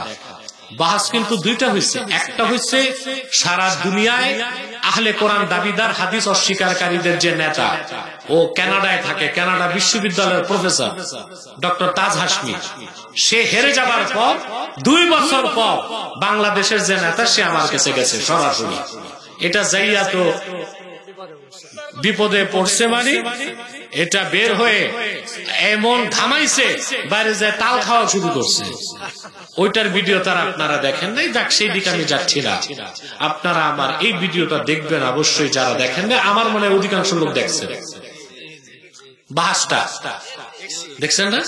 আশা করি সব বাহাসই দেখছেন। যত কাফের মুশরিক নাস্তিক এই পর্যন্ত আসলো, শোচনীয় ভাবে পরাজিত হয়েছে। আলহামদুলিল্লাহ, আলহামদুলিল্লাহ বলে। তাহলে আল্লাহর ওলি হতে চান, কয়টা জিনিস লাগবে? ঈমান, তাকওয়া। ঈমানের কথা বলছি না, বুঝে গেছেন? এখন তাকওয়া। তাকওয়ার ব্যাখ্যা ব্যাপক। আমার 24 বছরের জীবনে তাকওয়ার উপর শুধু আমি যত কথা বলছি মুত্তাকির উপর, তা যদি একটা কিতাবে আনা হয় প্রায় 1000 পৃষ্ঠা হবে। মানুষের একটা চাওয়া ছিল বাংলাদেশে আপনার লেকচার গুলো কিতাব হোক। আলহামদুলিল্লাহ, ইতিমধ্যে নির্বাচিত তাফসীর প্রথম খণ্ড, নির্বাচিত তাফসীর দ্বিতীয় খণ্ড বাজারে চলে এসেছে। সব আসবে ইনশাআল্লাহ, বেঁচে থাকবে। আল্লাহ কবুল করুন। সম্মানিত শুধু আল্লাহর ওলি হতে ঈমানের পর কি লাগবে? তাকওয়া। তাকওয়ার ব্যাখ্যা অনেক, আমি এক কথায় বুঝাই দেই। আজকে আমরা কিভাবে আল্লাহর ওলি হব সেই ফর্মুলা নিয়ে বাড়ি যেতে চাই। ঈমান বুঝলাম, এবার তাকওয়া। তাকওয়া কি আমি সহজ একটা সংজ্ঞা দিচ্ছি আপনাদেরকে। ঈমান আনার পরে ইমতিসালুল আওয়ামির ওয়া ইজতিনাবুন নাওয়াহি, কোরআন হাদিসের হুকুম মানা আর নিষেধ ছাড়া, তার নাম তাকওয়া। শুধু হুকুম মানার নাম তাকওয়া নয়, শুধু নিষেধ ছাড়ার নাম তাকওয়া নয়। দেখা যায় আমার দেশে অনেক বেনামাজি আছে, 1 ওয়াক্ত নামাজ পড়ে না, বলে নামাজ পড়ি না, তবে একটা মিথ্যা কথা বলি না। আবার অনেক নামাজি আছে 40 বছর নামাজ পড়ে, সুদও খায়, ঘুষও খায়, পাল্লায় ওজনে কম দেয়, আরেকজনের ক্ষেতের সীমানা ধাক্কা ধাক্কি করে। আছে না নাই? একজন নিষেধ ছাড়তেছে, হুকুম মানতেছে না, আরেকজন হুকুম মানতেছে, নিষেধ। এটা তাকওয়া না। তাকওয়া হচ্ছে ইমতিসালুল আওয়ামির ওয়া ইজতিনাবুন নাওয়াহি। ঈমান আনার পরে হুকুমকে মানতে হবে, নিষেধকে ছাড়তে হবে। তো হুকুম মানা, নিষেধ ছাড়া মোট বিধান হয় 8টা। কয়টা বলে দিব? হুকুমগুলো 4 প্রকার। কয় প্রকার? ইমতিসাল 4 প্রকার, ইমতিসালুল আওয়ামির 4 প্রকার। কয় প্রকার? ফরজ, ওয়াজিব, সুন্নাত, নফল। আর যা ছাড়তে হবে তাও 4 প্রকার। কবিরা গুনাহ, সগীরা গুনাহ, মাকরুহ তাহরিমা, মাকরুহ তানজিহা। আপনি যখন সব হারাম ছেড়ে দিবেন, কবিরা, সগীরা, মাকরুহ সব বাদ দিয়া ফরজ, ওয়াজিব, সুন্নাত আদায়ের পর যত বেশি নফল করবেন, আল্লাহর ওলি হিসেবে আল্লাহর নৈকট্য পেতে থাকবেন। এটা আমার কথা নয় মুসলমান। হাদিসটি আনাস বিন মালিক থেকে এসেছে, বুখারী শরীফে আছে, মুসলিমে আছে, মেশকাতে আছে, রিয়াদুস সালিহিনে আছে, মিসবাহুস মাসাবিহুস সুন্নাতে আছে, এবং আল আরবাঈন লিল ইমাম নববী। 6টা হাদিসের কিতাব থেকে বললাম, আরো থাকতে পারে, দেখে নিবেন। আমি 6টা হাদিসের কিতাব থেকে বললাম, আরো থাকতে পারে, হাদিসের কিতাবে দেখে নিবেন। কথা বুঝতে পারছেন? আল্লাহর হাবিব ইরশাদ করেছেন, আল্লাহ তাআলা বলেন, ওয়ালা ইয়াজালু আবদি ইয়াতাকাররাবু ইলাইয়া বিন নওয়াফিল হাত্তা আহবাবতুহু ওয়া ফি নুসখাতিন হাত্তা উহিব্বাহু। সুবহানাল্লাহ। আল্লাহ বলেন ফরজ ওয়াজিব সুন্নতের পরে আমার বান্দা যত বেশি নফল করে, সুবহানাল্লাহ, মা ইয়াজাউ আবদি ইয়াতাকাররাবু ইলাইয়া বিন-নওয়াফিল, যত নফল করে বান্দা আমার কাছে আসতে থাকে, আমার নৈকট্য পেতে থাকে, এত কাছে আসে স্বয়ং আমি আল্লাহ তারে ভালোবাসতে থাকি। আল্লাহু আকবার, সুবহানাল্লাহ। আল্লাহর ওলির সাথে আল্লাহর কি সম্পর্ক? সুবহানাল্লাহ। তুমি সাতার এমপি মন্ত্রীর কাছে যাইয়া ছবি তুলতে চাও, আর তুমি যদি মুহাম্মদ সাল্লাল্লাহু আলাইহি ওয়াসাল্লামের ইমানদার উম্মত হয়ে আমল করতে পারো, আল্লাহর নৈকট্য তুমি পেতে থাকো। আপনি আল্লাহর এত কাছে যাবেন, আল্লাহ বলেন আমি বান্দাকে ভালোবাসতে থাকি। فإذا أحببته فكنت سمعه الذي يسمع به وبصره الذي يبصر به ويده التي يبطش بها ورجله التي يمشي بها। যখন আমি তারে ভালোবেসে ফেলি, তার কানে আমার কুদরত ঢেলে দেই, সেই কুদরতে সে শোনে। আমি তার চোখে কুদরত ঢেলে দেই, সেই কুদরতে সে দেখে। এটার তর্জমা হয় আমি তার কান হই, সেই কানে সে শোনে। বাঙালিরে আমি এই তর্জমা শুনাই না, না বুঝে সেরেক করে বসে থাকবে, সেজন্য আমি তর্জমা একটু চেঞ্জ করে বলি। বাঙালি বুঝবে না, তখন হুলুলি আকীদা, এটা শিরকি আকীদা, হাদিসের মানা বুঝবে না। এই জন্য আমি তর্জমাটি একটু বুঝের মতো করে দিছি, যে আমি তার কানে কুদরত ঢেলে দেই, সেই কুদরতে সে শোনে। আমি তার চোখে কুদরত ঢেলে দেই, সেই কুদরতে সে দেখে। আমি তার হাতে কুদরত ঢেলে দেই, সেই কুদরতে সে ধরে। আমি তার পায়ে কুদরত ঢেলে দেই, সেই কুদরতে সে চলে। এটাই কারামাতুল আউলিয়া, যেটা আকীদার কিতাবে এসেছে, কারামাতুল আউলিয়া হাক্কুন। সুবহানাল্লাহ। আল্লাহর ওলিদের দ্বারা এই কারামত। লাইভ চালাইছো কেন? কি করো? ভিডিও করো তো? কথা শুনতেছেন? আল্লাহর ওলিদের কারামত আমরা বিশ্বাস করেন না? বাংলাদেশে আল্লাহর ওলিদের মাধ্যমে খেদমত হয়েছে, আল্লাহর দ্বীনের খেদমত সবচেয়ে বেশি। ইতিহাসে সন্ন্যাস করে প্রথম যার নাম লেখা, তিনি শাহ কারামত আলী জনপুরি। ওনার নাম ছিল মোহাম্মদ আলী। এত কারামত দেখাইছে, নাম হয়ে গেছে কারামত আলী। ওনার এক একটা কারামত দেখে হাজার হাজার লোক একসাথে মুসলমান হয়েছে। সুবহানাল্লাহ বলবেন? তারা আল্লাহর ওলি হতে চান? আল্লাহর ওলি হতে বংশ লাগে? কথা বলেন। সৈয়দ, আব্বাসী, সিদ্দিকী, জনপুরি, ফুরফুরাবি, কথা বলেন, ফারুকি, ওসমানী, আলাবি, দুইটা জিনিস লাগে, ঈমান, তাকওয়া। ঈমান, তাকওয়া। তাকওয়া বুঝতে পারলাম? তাকওয়া বুঝতে পারলাম? আজকে আমরা আলোচনা কি বুঝছেন? আমরা আল্লাহর ওলি হব, আল্লাহর ওলিদের সাথে চলবো, আল্লাহর ওলি হবার পদ্ধতি কি, ফর্মুলা কি তা শিখলাম। ঠিক কিনা? তাহলে ভাইরা, এখন টিচিং সাবাক, কি সবক নিয়ে যাবে? আমরা এতক্ষণ সূরা ইউনূস থেকে আল্লাহর ওলির পরিচয় পেয়েছি। আল্লাহর ওলির কোনো চিন্তা নাই, কোনো ভয় নাই। গ্যারান্টি কে দিয়েছেন? সুবহানাল্লাহ কইবেন না? আমাকে যদি বলেন দুনিয়ায় আল্লাহর কিছু ওলি দেখতে চাই, আমি বলবো ফিলিস্তিন যাও, হামাসের মুজাহিদদেরকে একবার দেখে না। লম্বা দাড়ি নাই, ঈমান আছে। দুনিয়ার সবচেয়ে নিকৃষ্ট, হিংস্র, মানবতার দুশমন ইহুদি ইসরায়েলের অস্তিত্বকে তছনছ করে দিচ্ছে তারা। ওদের ঈমান আছে? সুবহানাল্লাহ বলবেন?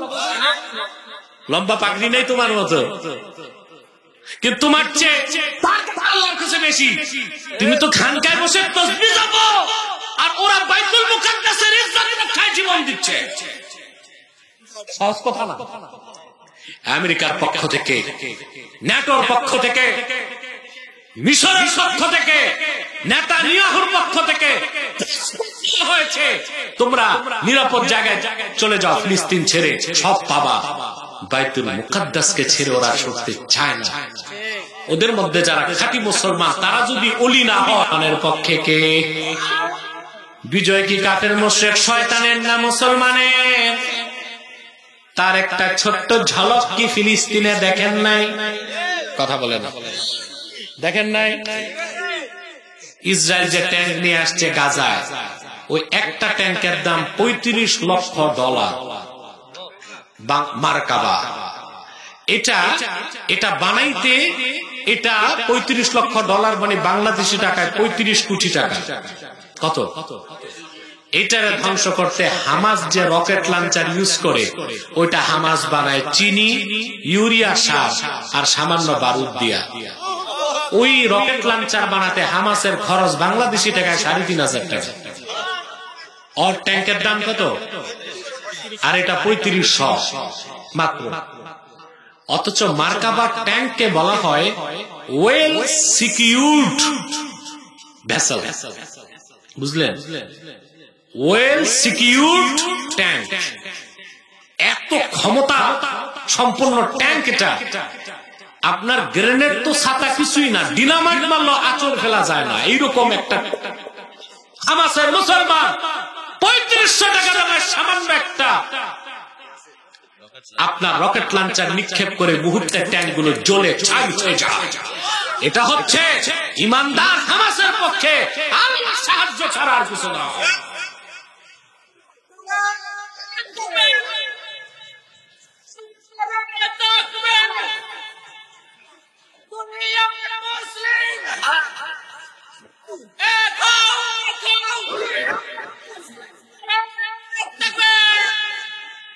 সম্মানিত সুধী, আমার কাছে ঘড়িও নাই, মোবাইলও নাই, আমি টেরও পাইলাম না। 1 ঘন্টা সময় চলে গেছে। আমি আর 6-7 মিনিট আপনাদের কষ্ট দেব ইনশাআল্লাহ। ঠিক আছে? একজন উঠার চেষ্টা করবেন। হ্যাঁ, আরে আমি না বললাম দিনে প্রোগ্রাম করছি এক জায়গায়, ওখানেও তো 1.5-2 ঘন্টা লেকচার করতে হয়েছে। আবার এত দূরে কেন? আবার পাবেন না কেন? দোয়া করেন যেন মরে যায়।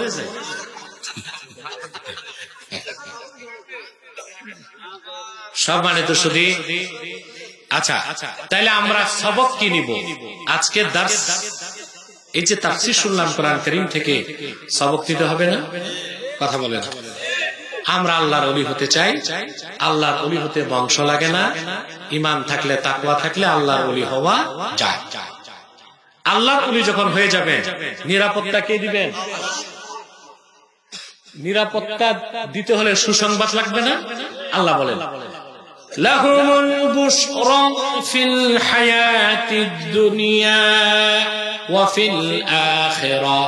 তাদের জন্য রয়েছে দুনিয়ার জীবনের সুসংবাদ, আখিরাতের জীবনের সুসংবাদ। তার মানে আল্লাহর ওলি, আল্লাহর প্রিয় পাত্র যখন দুনিয়ার থেকে বিদায় নেয়, সুবহানাল্লাহ, তার মনে চিন্তা আসে, ভয় আসে, একটু ভয় আসে, আমি মারা গেলে আমার বউটা রেখে দেখবে, আমার ছোট বাচ্চাটা রেখে খাওয়াবে, ভয় আসে, চিন্তা আসে। আখিরাতে 70 বছর ইবাদত করলাম, কবুল না হইলে তো জাহান্নাম। আল্লাহ কোরআন কারীমে বলেন, আল্লাহর ওলি মুমিন বান্দার মৃত্যুর আগে মালাকুল মউত আসার আগে রহমতের ফেরেশতা চলে আসে আর মাথার কাছে দাঁড়ায় বলে, আল্লাহ তাখাফু ওয়া লা তাহজানু ওয়া আবশিরু বিল জান্নাতিল্লাতী কুনতুম তুআদুন। ভয় করো না, ভয় করো না, কোনো ভয় নাই, কোনো চিন্তা নাই। তোমার বিধবা স্ত্রী আর তোমার এতিম সন্তানদের কেফালতের দায়িত্ব আল্লাহ নিজের হাতে তুলে নিবে। সুসংবাদ, ভয় করো না, আমরা ফেরেশতারা তোমার সঙ্গী হয়ে গেলাম। কবরে, মিজানে, পুলসিরাতে সব জায়গায় সঙ্গে থাকবো। বিদায় সংবাসন দিয়ে আল্লাহর জান্নাতের দরজা পর্যন্ত আগায় দিব। ওয়া আবশিরু বিল জান্নাত, জান্নাতের খোঁজ খবর নাও। মুফাসসির লেখেন ইমাম রাজি তাফসীর কবিরে, ফেরেশতা যখন সুসংবাদ দেয় আল্লাহর বান্দার ঘর থেকে আকাশ পর্যন্ত সব পর্দা সরে যায়। সুবহানাল্লাহ বলবেন। দুনিয়ার জমিন থেকে আল্লাহর বান্দা, মুমিন বান্দা, আল্লাহর ওলি বেহেশতে তার নূরের কামরা দেখতে পায়। বেহেশতি হাসি হাসতে হাসতে আল্লাহর ওলি, আল্লাহর প্রিয় বান্দা আল্লাহর কাছে চলে যায়।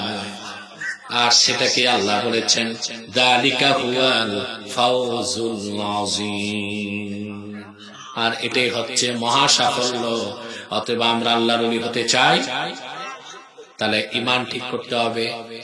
2 তাকওয়া লাগবে। তাকওয়া কি? ঈমান আনার পরে কোরআন হাদিসের সব আদেশ মানব, সব নিষেধ ছাড়ব।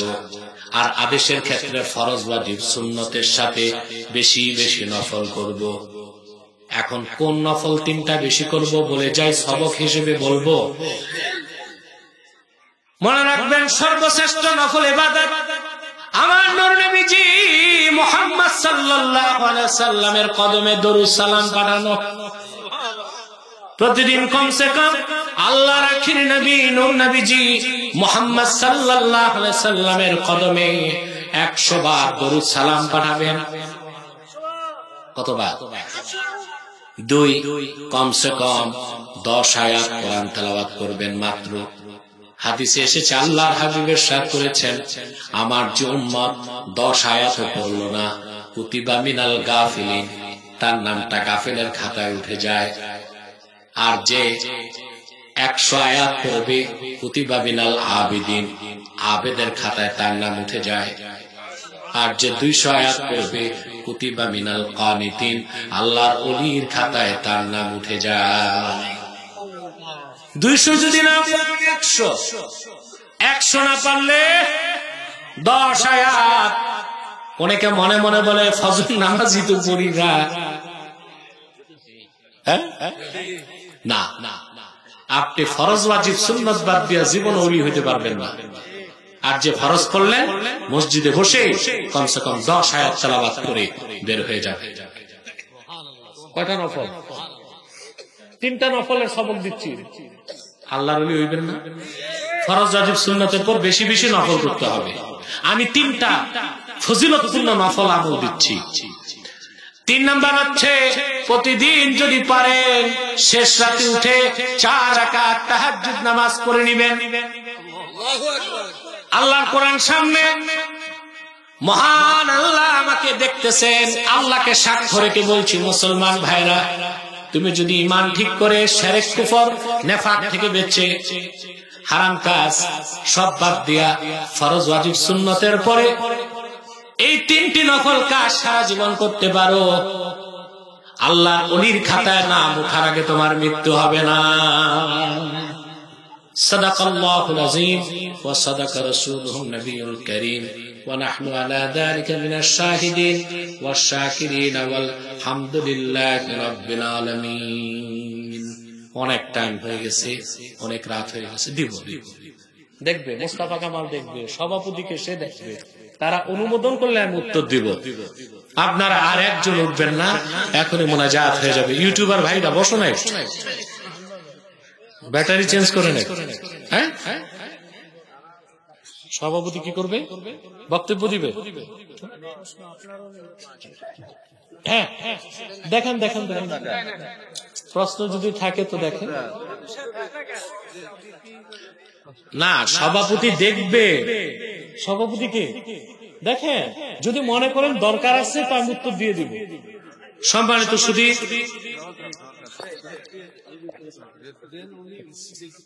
উনি দেখবে মোস্তফা কামাল কোথায়, খাইতে গেছে নাকি? হ্যাঁ, কোথায় গেছে? হ্যাঁ, সাইডে গেছে তো উজু করে দ্রুত আসুক। এনামুল দেখো, এনামুলকে দেখো। প্রিয় ভাই সব কষ্ট করছেন অনেক, আমি দেরিতে এসে কষ্ট দিচ্ছি, সে যাই হোক কষ্টগুলো মাফ করে দিবেন। আপনাদের কল্যাণে আমি কিছু বললাম, দেখবো একটু চাপেন তো ভাই, একজন বসতে দিন। আপনি সামনে চলে, আপনার সামনে ওখানে না, সামনে বসে কিতাব পিছনে বাস বাস বাস, দূরে বস।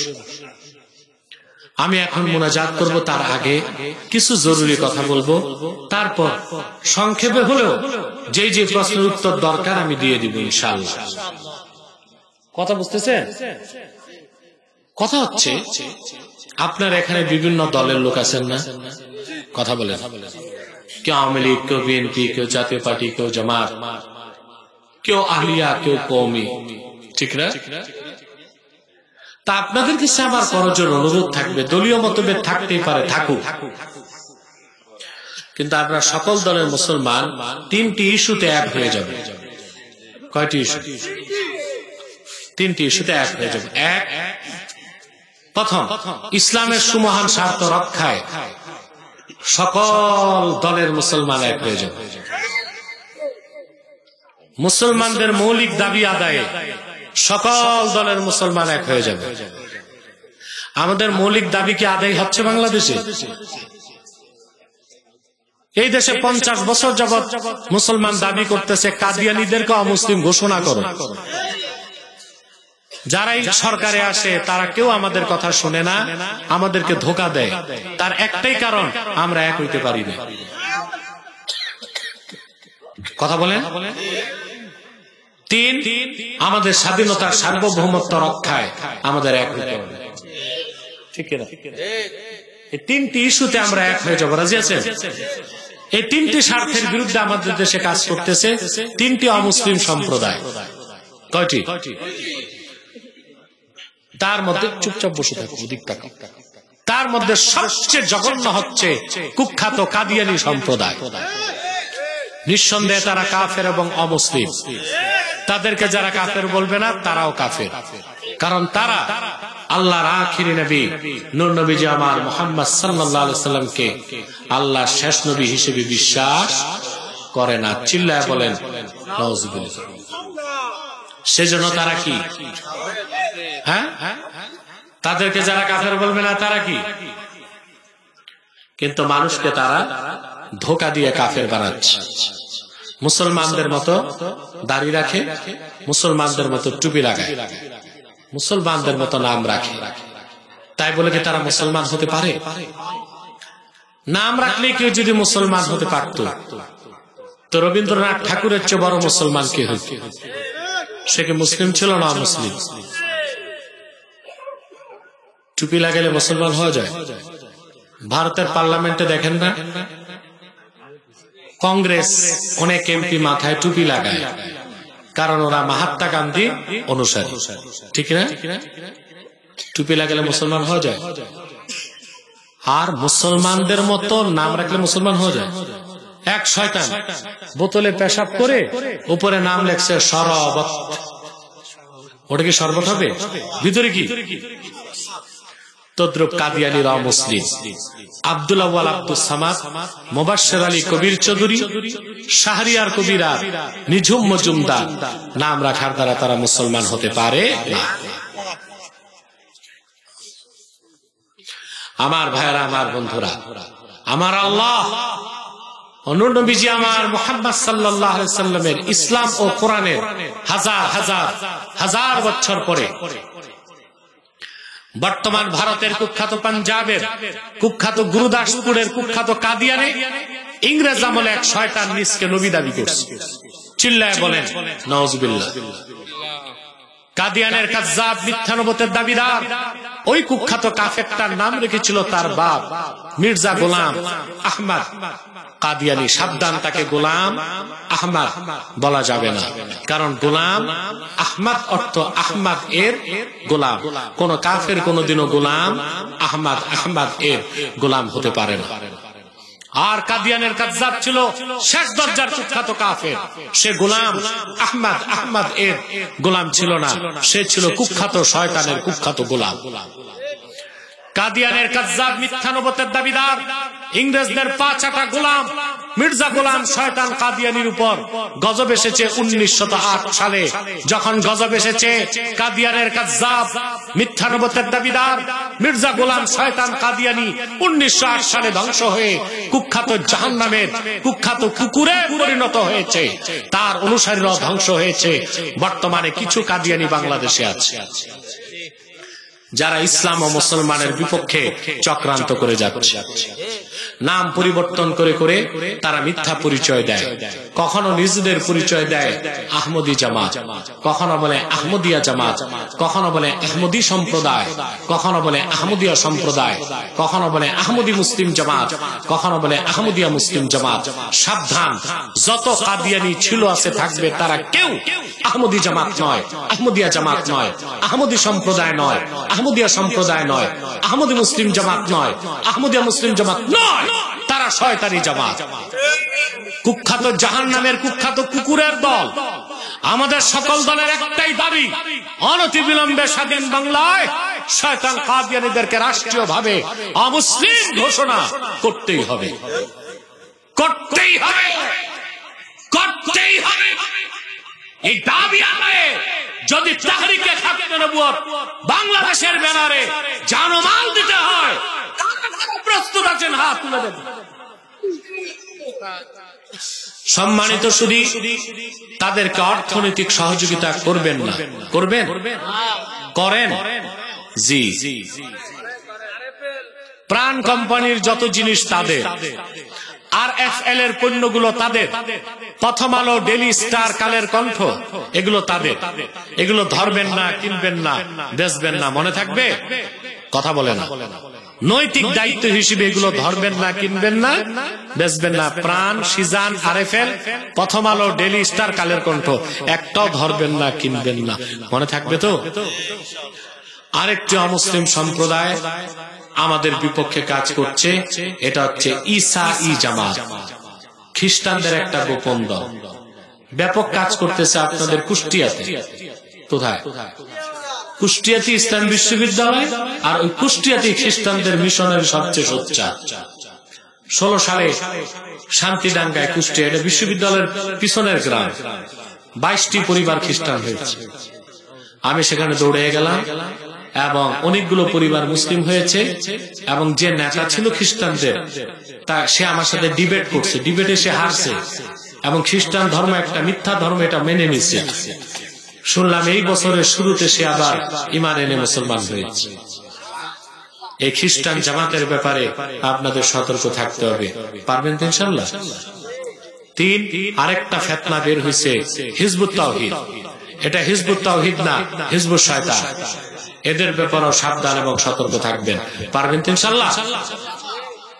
আল্লাহ তাআলা আমাদেরকে ঐক্যবদ্ধ থাকার তৌফিক দান করুন। বলুন আল্লাহুম্মা আমিন। আসুন আমরা মুনাজাত করি। তার আগে প্রশ্নগুলো এক নজর দেখি, যদি মনে করি দরকার আমি উত্তর দিয়ে দিচ্ছি। একবার সূরা ফাতিহা পড়ুন, 11 বার সূরা ইখলাস পড়ুন, 3 বার 11 বার ইস্তেগফার পড়ুন, 3 বার সূরা ইখলাস পড়ুন।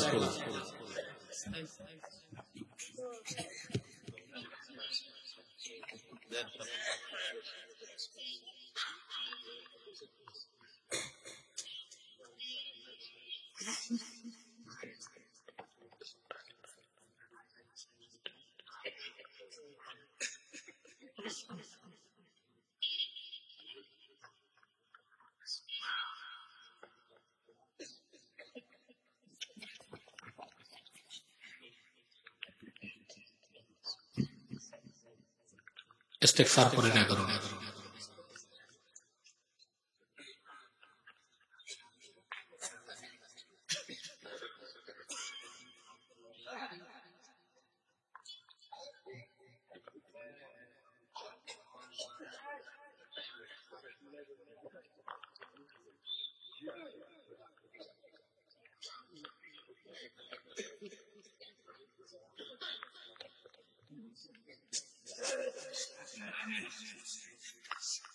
কোথায় প্রশ্ন? এত প্রশ্ন জমায় রাখছেন এত রাতে?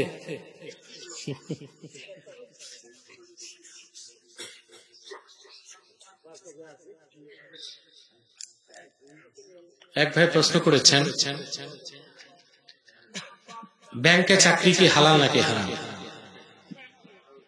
এখন যদি প্রশ্ন এরকম করে মদ পান করা হালাল না হারাম, এরকম হয়ে গেল না?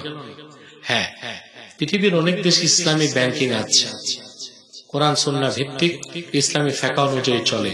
ওই পরিবেশটা এখনো বাংলাদেশে করা সম্ভব হয় নাই, কারণ ইসলামী ব্যাংকিং এর জন্য ইসলামী রাষ্ট্র ব্যবস্থা বাধ্যতামূলক। দেশ থাকবে তাগুতের হাতে, আর আপনি ইসলামী ব্যাংকিং সফলভাবে করবেন তা কল্পনাও করা যায়। আর যেগুলো সুদী ব্যাংকিং, সবই তো অধিকাংশ সুদ ভিত্তিক ব্যাংকিং, ওগুলো হারাম, কোনো সন্দেহ নাই। এখন না পারতে আপনি চাকরি নিয়ে নিচ্ছেন, এখন কি করবেন? প্রশ্ন আসে না? আপনি অন্য কোনো চাকরি খোঁজার চেষ্টা করবেন। আর যদি বেতন হিসেবে কিছু নেন, পান, ওইটা দিয়ে সংসার চালাবেন, কিন্তু কোনো নেকের কাজ করবেন না। কথা বুঝেন না? ইসলামের সরাসরি কাউকে কি জান্নাতি বলা যাবে না, কোন মানুষের পক্ষে তা বলা সম্ভব নয়। কথা বুঝতে পারছেন? আমরা এতটুকু বলতে পারি, এই কাজ করলে জান্নাতে যাওয়া যাবে, এই কাজ করলে জাহান্নামে যেতে হবে। তবে কেউ যদি কুফর করে তাকে সরাসরি কাফের বলা যাবে। বুঝেন নাই? কর্মসংস্থানের সুযোগ বা ব্যবস্থা ছাড়া বিয়ে করা উচিত হবে কি? দেখেন আপনি, হ্যাঁ, খুব সুন্দর প্রশ্ন করছেন। একেবারেই বেকার, যা নিজের সংসার চলে না, তার উচিত নয় বিয়ে করা এই কর্মসংস্থান ছাড়া, কারণ তখন তো সে বউ পালতে পারবে না। তবে হ্যাঁ, মেয়ের পক্ষকে যদি আগে জানানো হয় সব, আমি বেকার, আমার চাকরি বাকরি নাই, তোমার মেয়েকেও পালবা তুমি, আমাকেও পালবা, তাহলে যায়।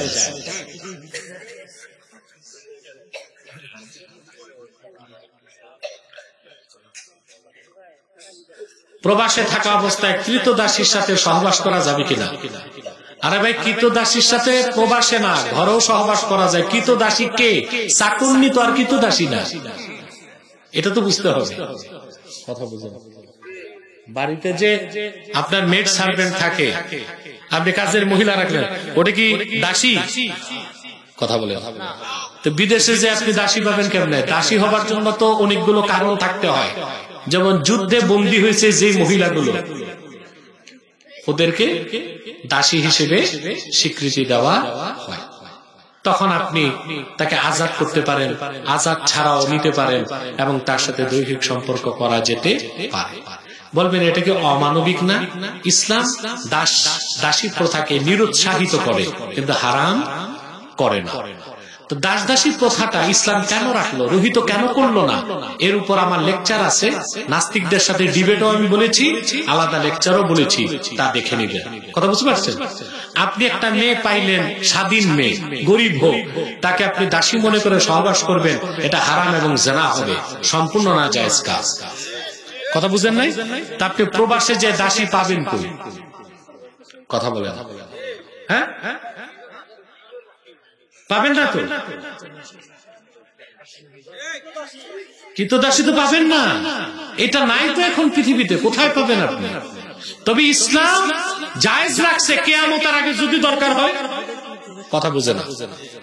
কিয়ামতের আগে যদি দরকার হয়, তাইলে এই জন্য ইসলাম তো পরিপূর্ণ হয়ে গেছে ১৫০০ বছর আগে, সব বিধান ১৫০০ বছর আগে ফাইনাল হয়ে গেছে। যে যুগে যখন যেটা আমাদের দরকার, কোরআন হাদিস থাকা থেকে সমাধান যেন পায়। কথাটা বুঝতে পারছেন? হ্যাঁ, কৃতদাসীকে যদি আপনি কৃতদাসী রাখেন, বড় কথা তাকে কৃতদাসী বলাই যাবে না। স্ত্রীকে যেরকম সম্মান দেন ওই রকম সম্মানই দিতে হবে। বরং বুখারী শরীফে এসেছে, দাস দাসীকে মনে করতে হবে ভাই বোনের মতো। হ্যাঁ, খাওয়ালুকুম ইখওয়ানুকুম, তোমাদের অধীনস্থ যারা দাস বা দাসী বা চাকর অধীনস্থ, তারা তোমাদের ভাই এর মতো, তারা তোমাদের বোনের মতো। কথা বুঝতে পারছেন? আপনি যা খাবেন তাকে তা খাওয়াবেন, আপনি যা পরিধান করবেন তাকে তা পরিধান করাবেন। বউকে যত টাকা শাড়ি দিবেন তাকে ওই রকমই একটা শাড়ি দিবেন।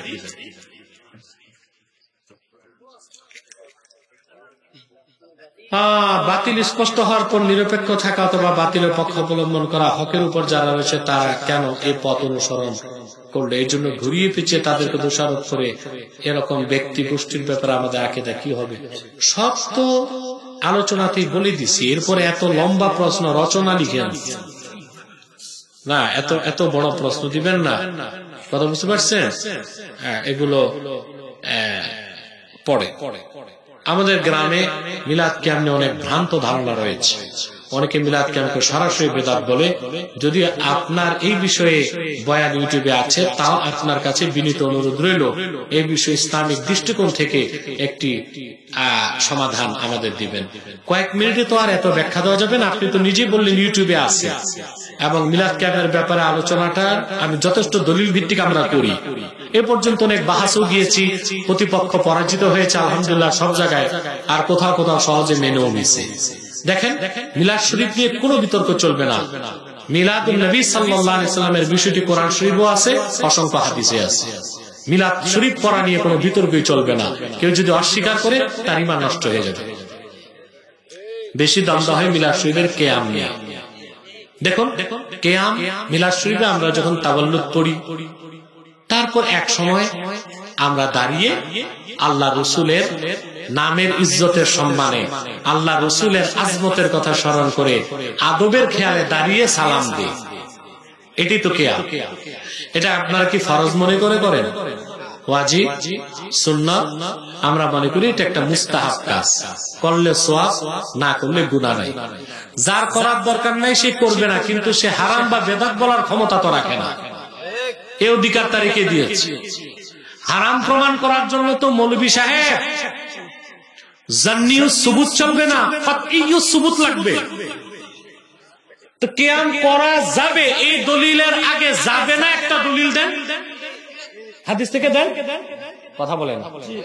এই ক্ষেত্রে জান্নিউ সুবুত চলবে না, কাতইয়ু সুবুত লাগবে। আর যে আমলের বিপক্ষে কোন নস নাই, পক্ষেও কোন নস নাই, ওটা মুবাহ। আর নেক নিয়তে মুবাহ কাজ করলে ওইটার মুবাহ থাকে না, মুস্তাহাবের দরজা লাভ করে। কথা বুঝতে পারছেন? ইমাম সিউতি রাহমাতুল্লাহ বলেছেন, ইন্নাল ইস্তিহবাবা তারাতান ইয়াকুনু বিন নাস ওয়া তারাতান ইয়াকুনু বিল কিয়াস। নাস কখনো কখনো মুস্তাহাব, কখনো নস দিয়ে প্রমাণিত হয়, কখনো কিয়াস দিয়ে প্রমাণিত হয়। আহলুস সুন্নাহ ওয়াল জামাতের সকল আলেম, বিশেষ করে জনপুর ও ফুরফুরার মাশায়েখগণ স্পষ্টই বলে যে আমরা মুস্তাহাব মনে করি, মিলাদ শরীফে কিয়াম করি। কথা বুঝতে পারছেন? মুস্তাহাব মনে করে, আমিও করি আলহামদুলিল্লাহ। যে করে না ওটা তার ব্যক্তিগত বিষয়। আমি বদকিসমত মনে করি, আমরা তাদেরকে কিছু বলি না, কিন্তু যে হারাম বলবে, বিদআত বলবে, তার তো ইমানে খাতরা হবে। কারণ সে তো একটা হালাল কাজকে, জায়েজ কাজকে, মুস্তাহাব কাজকে হারাম বলার ক্ষমতা রাখে না। কথাটি বুঝতে পেরেছেন? দেখুন, বেদাত বলে হাজারো বেদাত যে করতেছেন, সমস্যা নেই। এই যে আমি এখানে ব্যানার লাগায়া স্টেজ করে ওয়াজ করলাম, এটা কি বেদাত হয় না? দেখেন, সাহাবায়ে কেরামের জমানায়, তাবিনদের জমানায় এইভাবে ওয়াজ হতো, কেউ দেখাইতে পারবেন ১,৫০০ বছর আগে? কথা বলে ১,৫০০ বছর আগে এইভাবে ওয়াজ হইতো এই সেকেলে? কিন্তু আমরা তো কোরআন হাদিস থেকে কথা বলতেছি। এই যে নতুন পদ্ধতি, এটা বেদাত, তবে বেদাতে হাসানা। বর্তমানে আমি ওয়াজিব মনে করি। কথা বলেন। তো অনেক বেদাত আমরা করি। তারাবির নামাজ প্রতিদিন আমরা ২০ রাকাত করি না জামাতের সাথে? এটা তো ফতোয়া শামিতে বেদাত বলা হয়েছে, কিন্তু এটা সুন্নতে মুআক্কাদা। বেদাত হইল সুন্নতে মুআক্কাদা, সুন্নতে মুতাওয়ারিসা। ফতোয়া শামিতে বেদাত বলা হয়েছে, কিন্তু বেদাত হাসানার অন্তর্ভুক্ত। কথা বুঝতে পারছেন? আচ্ছা, এই ব্যাপারে ইজ্জুদ্দিন ইবনে আব্দুস সালামের মত, ইমাম জালালউদ্দিন সিউতি হুসনুল মাকসাদ ফি আমালিল মাউলিদ, ইমাম সিউতি জানাতেন আলেম। প্রত্যেক বড় মাদ্রাসায় তাফসীর জালালাইন পড়ানো হয়, যার একটা অংশ তিনি লিখছেন। হ্যাঁ, জামাতের নামই জামাতে জালালাইন। ইমাম সিউতি লিখেছেন, ইজ্জুদ্দিন ইবনে আব্দুস সালামের মত, আমি রিওয়ায়াত বিল আলফাজ করছি না, রিওয়ায়াত বিল মানা করছি। ইজ্জুদ্দিন ইবনে আব্দুস সালাম রাহমাতুল্লাহ বড় মুজতাহিদ ছিলেন।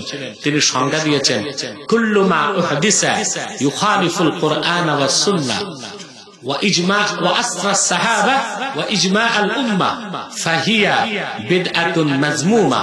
প্রত্যেক সেই নব আবিষ্কৃত কাজ যা কোরআনের বিপক্ষে যায়, হাদিসের বিপক্ষে যায়, সাহাবায়ে কেরামের ইজমার বিপক্ষে যায়, বুঝলেন?